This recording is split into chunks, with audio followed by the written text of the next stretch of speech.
पेसक मुक्काम पोस्ट गुगळी धामणगाव तालुका शिलो जिल्हा परभणी. आजपासूनचा परत एक शेतकऱ्यासाठी अंदाज येत आहे.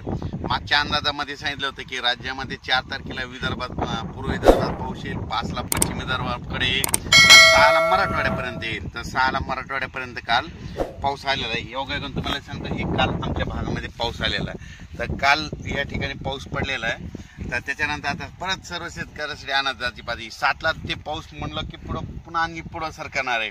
म्हणजे मराठवाडा, पश्चिम महाराष्ट्र, उत्तर महाराष्ट्राकडे जाणार आहे हे अंदाज सांगितला होता. तर योगायोगाने सांगतो की आता आज 7, 8, 9ला तो पाऊस आता राज्यामध्ये आता बराच पुढे सरकणार आहे. म्हणजे उत्तर महाराष्ट्राकडे, सातारा, सांगली तिकडे देखील जाणार आहे आणि मराठवाड्यात देखील बऱ्याच ज्या ठिकाणी नाही पडला त्या ठिकाणी ह्या 3 दिवसात चांगला पाऊस पडणार आहे.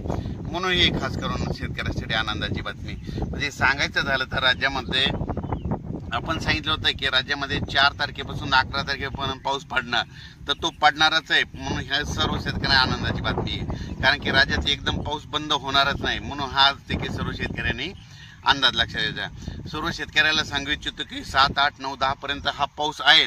पण परत एक शेतकऱ्यासाठी आनंदाची बातमी मी प्रत्येक वेळेस बघा जानेवारीमध्ये अंदाजात सांगितलं होतं की शेतकऱ्यांना दरवर्षी काय करायचं, पाऊस कधीच कोणाला विचारात जाऊ नका.